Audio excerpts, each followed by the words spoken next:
caso de Ingrid Bueno, também conhecida como Sol, é uma das tragédias recentes mais marcantes do país. Em 2021, Talvez seja um conteúdo sensível, eu acho que é. Eu tô me lembrando um pouquinho desse rosto. Mas vamos conferir isso daqui. o crime cometido por Guilherme Alves Costa contra Ingrid Bueno, conhecida como problema. Sol, chocou o Brasil pela sua brutalidade envolvida e a motivação cruel que existia por trás. No vídeo de hoje vamos falar de Ingrid Bueno, vítima da violência de Guilherme.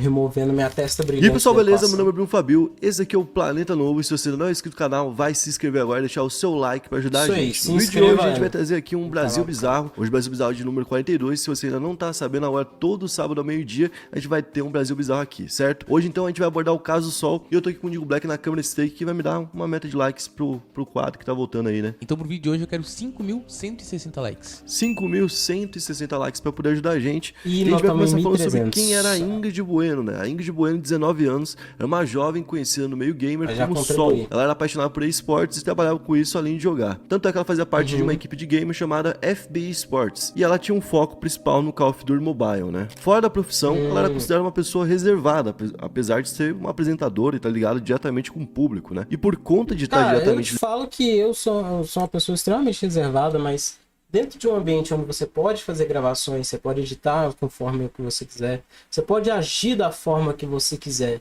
sem que tenha a represália ou a presença exatamente de um público ativo que esteja te carando e te julgando, é bem de boa você se sentir livre para ser uma pessoa assim, entendeu? É a mesma coisa do caso Felca, por exemplo. Felca, ele tá acostumando agora com sair de casa e com ser visto e ter interação social, mas até outro dia o cara era completamente antissocial. Ainda assim ele era apresentador de vídeo. Ligada com muitas pessoas, ela tinha um grande círculo de amigos, principalmente na internet. Foi assim, inclusive, que ela conheceu o Guilherme Alves da Costa, né? Quem que era o Guilherme? O Guilherme tinha 18 anos naquela época, ele também era um jogador ativo de Call of Duty Mobile, e ele é conhecido como Flashlight. Assim como ela tinha um nickname de Sol, ele tinha um nickname de Flashlight. Ele também fazia parte de uma equipe gamer, que era a Gamers Elite, e ele também era descrito como reservado. Só que diferente dela, ele não tinha muitos contatos na vida privada, e vivia falando sobre os problemas que tinha com aqueles que conversavam ainda com ele, né? Ele era uma pessoa que tinha bastante frustrações, inclusive ele chegou a falar sobre isso, né, em entrevistas que ele deu depois de tudo que aconteceu, que ele tinha traumas no passado, e ele sempre teve algumas ideias aí consideradas perturbadoras e desenvolveu uma... Busquem ajuda, seja para você, se você se sente dessa forma, ou para a pessoa que você enxerga que se sente dessa forma. Busque ajuda para ela ou para si mesmo. Não deixa chegar nesse nível. Não deixa chegar nesse momento onde acontece uma tragédia. Não deixa. Fixação por violência, inclusive ele falava sobre isso com ela, falando um pouco do que ele estava pensando e de como ele estava vendo o mundo, né? E ela sempre tentava ajudar ele. E mesmo assim, mesmo que ele estava falando coisas que já pareciam algo, um alerta, né? Ela não conseguiu perceber esse alerta e ele também não falou exatamente o que iria fazer com ela. Nas redes sociais, o Guilherme tinha um comportamento ali obsessivo e frio, e se ele entrar numa briga, por exemplo, a pessoa virava um alvo para ele. E ele sempre se associava a ideias extremistas. Então, tipo, o que tinha de pior dentro de um debate, ele escolhia abraçava aquilo. Então ele tinha, por exemplo, interesse em ideias ligadas aí a massacres e coisas do tipo, né? Então ele precisava todo tipo de covardia que já tinha rolado pelo mundo e ficava vendo aquilo, degustando daquilo, querendo colocar aquilo em prática, né? E apesar desse comportamento estranho que ele tinha na vida privada, como a gente falou, ele trabalhava, ele estava ali ativo numa equipe e tudo mais, e ele conseguia de alguma forma, né, disfarçar as coisas. Por isso mesmo ele se aproximou da Ingrid, no início através do Call of Duty, os dois conversavam sobre isso, e depois conversando sobre outros temas. Eles se conheceram basicamente um mês antes do dia do crime. Eles chegaram a se encontrar, e quando se encontraram, conversavam sobre as mesmas coisas. E conversavam, olha, eu não tô bem, passei por isso, por aquilo, não sei o que. Ele falava pra ela, né? E ela contava, eu também não tô muito bem, terminei um namoro. Ela tinha um ex-namorado que era amigo dela. E ela falava sobre esse namoro com ele e tal. Então ela deixava muito claro, ó, Guilherme, eu te vejo como amigo, tô falando do meu ex e tal, algo que eu sinto por ele. E o Guilherme já tinha chegado a falar pra ela, olha, eu sinto algo por você, eu gosto de você. Então era uma relação que era não correspondida, mas ela tinha o tato, ela tinha um carinho de se preocupar com ele, de não só bloquear ele, que era um direito dela, né? E de ficar ali próxima, tipo, falando, não, eu tô aqui, sou tua amiga e tudo mais. E a relação foi desenvolvendo, foi ficando recorrente. Esse ex-namorado, que também era amigo dela, falava pra família, olha, não deixa ela. É um alertinho, tipo, ele sente alguma coisa por ela, porém ela não sente o mesmo. Dependendo de como a pessoa reage a isso e como ela é no dia a dia, se afasta muito.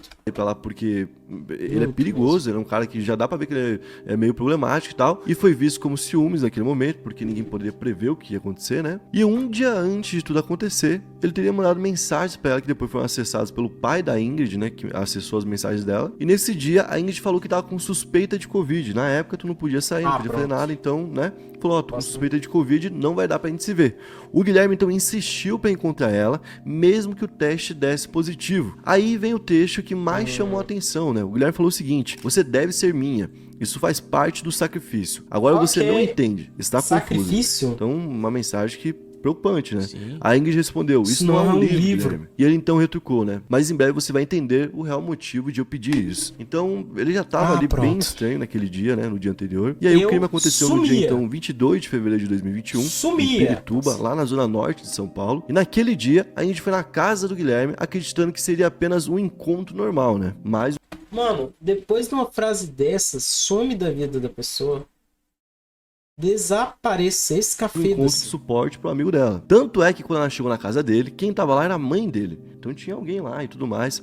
Ela chegou a tomar café com a mãe dele, ficaram conversando os três, e aí a mãe dele saiu pra trabalhar. Então por volta das 2h30 da tarde, em um momento ali de distração da Ingrid, ele atacou ela com uma faca e com uma espécie de uma espadinha que ele tinha comprado lá na Liberdade. E com essas duas armas ele atacou ela várias vezes, inclusive no pescoço, e tentou degolar ela, ou seja, tirou a vida dela de uma forma brutal e covarde. Pra piorar a situação, o Guilherme gravou parte do crime, ele gravou então ele atacando ela, e postou nas redes sociais e enviou vídeos e fotos da execução para alguns amigos e conhecidos, principalmente de um chance que ele fazia parte e que muita gente considera ser um dos principais culpados de todo o crime, né? Porque era onde ele planejava e alimentava essas ideias. Ele ainda deixou escrever o seguinte... Foi um canal pro perigo, mano. Se tivesse como monitorar isso corretamente, ia ser o mais adequado. Ali é um âmbito do problema.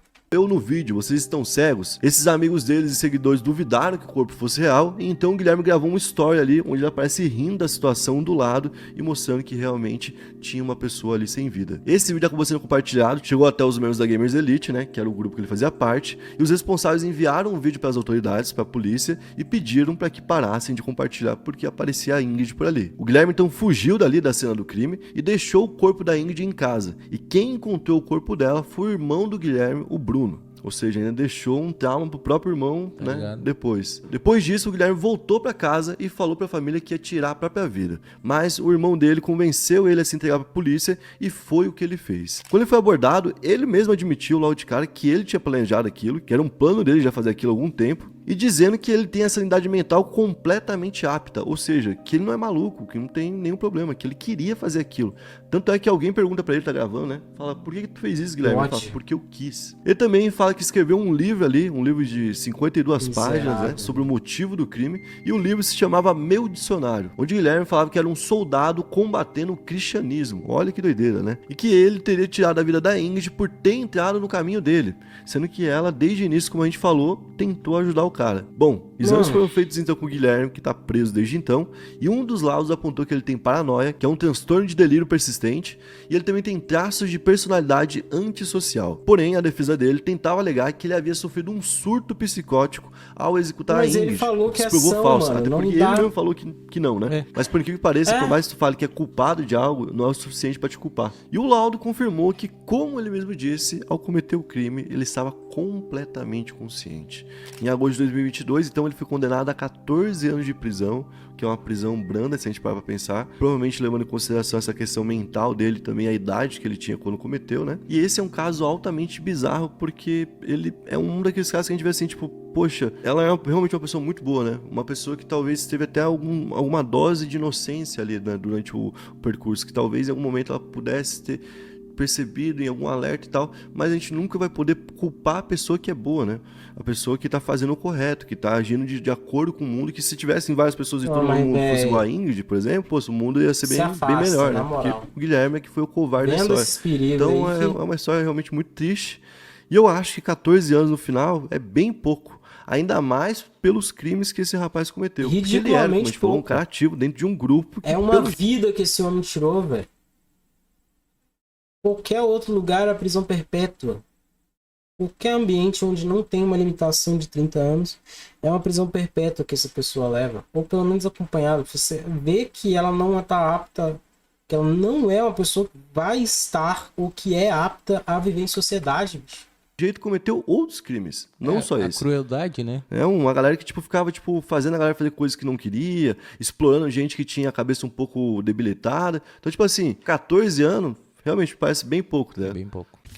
Recadinho rapidinho, rapaziada, tá voltando a Libertadores e também a Sul-Americana. Nossa, cara.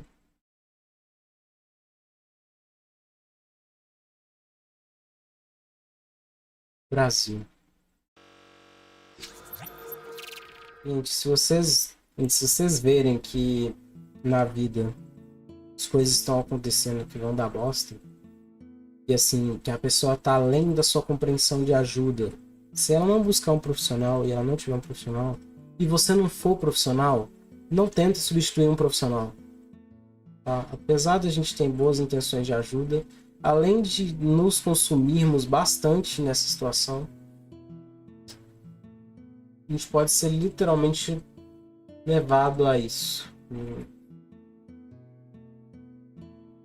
Inexpressível. Nossa, eu tô me sentindo muito mal agora. Dá muita raiva de umas coisas dessa e perceber a impunidade brasileira. Perceber a ideia de impunidade brasileira, que é tipo, porque você é rio primário, porque você é isso, porque é isso aqui, isso aqui, isso aqui. Aí você dá 2, 3 jeitinho e tá tudo bem.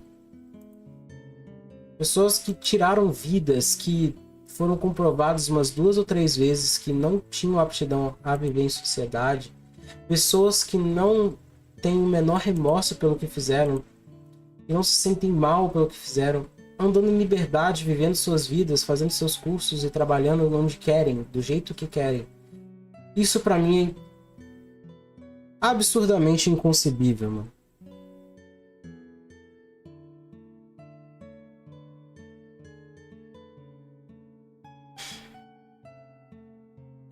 Mas existe e é constante.